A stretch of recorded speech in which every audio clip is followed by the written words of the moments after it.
Kas te kuulsite seda vaikust? Sellega võib olla augustikuust kalmistutel lõpp, sellepärast et siis võivad siin näiteks sellel teel sõitma hakata rollerid, autod, erinevad mopeedid ja tegelikult kõik kergliikurid. See ei ole õige.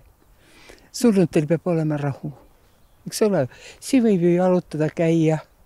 Igaüks tuleb oma mõtetega ja siis järsku mingid rollerid ja ma ei tea, kõik sõidavad. See ei ole õige.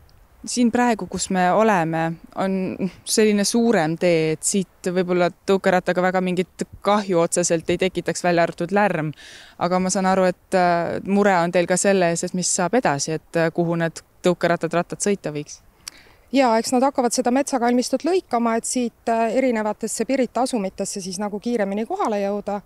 Ja tegelikult see tänava kattematerjal minu hinnangul, ma ei ole küll spetsialist, ei ole mõeldud autodele sõitmiseks nagu püsivaks sõitmiseks. Ehk siis me ei suuda Tallinna tänavaid korras hoida.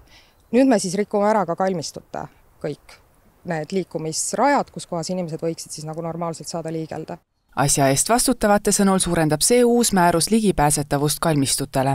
Arvestades seda, et tõenäoliselt on meil ju päris palju inimesi, kes erineval põhjusel ei jõua pikka maad kõndida, samas meie kalmistud on suured, et nii mootorsõidukiga kalmistule pääsemine kui ka liikuriga kalmistule pääsemine on nüüd reguleeritud. Regulatsioon tähendab seda, et esiteks on külastajale jalgsi ja kergliiklusvahendiga tagatud juurdepääs kalmistule ööpäev läbi. Ning teiseks on külastajal mootorsõidukiga lubatud kalmistu territooriumile sõita üksnes valgel ajal. Teie seda muret ei näe, et liiga palju võib-olla hakataksegi rollerite, kergliikuritega mööda surnuaeda lõpuks ringi sõitma? Mina praegu seda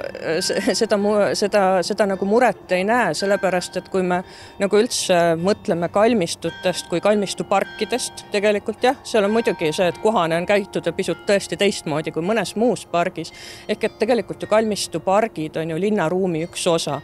Ja ma ei usu, et keegi niisama läheb siis oma lõbusõite tegema kalmistule siis erinevate liiklusvahenditega.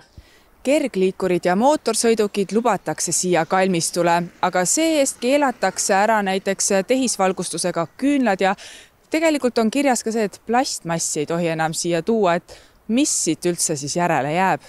See on nagu hea küsimus, et kuna otseselt lahti seletatud ei ole, mis asi see plastik on, siis eks me peame ise oma järeldused tegema ja küllap siis aeg näitab, mida kellegi haua pealt kas ära korjatakse või ära keelatakse, et ega me täpselt ei tea. Eeskirjas on selgitatud, et sobimatu on kasutada kalmistul plastmaterjali ja imiteerivaid lahendusi, nagu näiteks kunstlilled, tehismuru ja tehisvalgustusega küünlad. Ma leian, et mitte kellelgi ei ole õigust öelda, mida mina oma lähedase haua peale panen ja mis seal põlema peaks. See jääb ikkagi leina ja tema enda otsustada. Uus muudetud määrus hakkab kehtima selle aasta augustis. Aga kõige tähtsam on see, et tõesti sa tuled siia oma mõtetega ju. Ega ei tule siia rõõvutsema, eks ole, ja siis järsku tuleb keegi ja sõidab su pikali. On ju, see ei ole õige. Igal asjal oma aeg ja igalühel oma koht.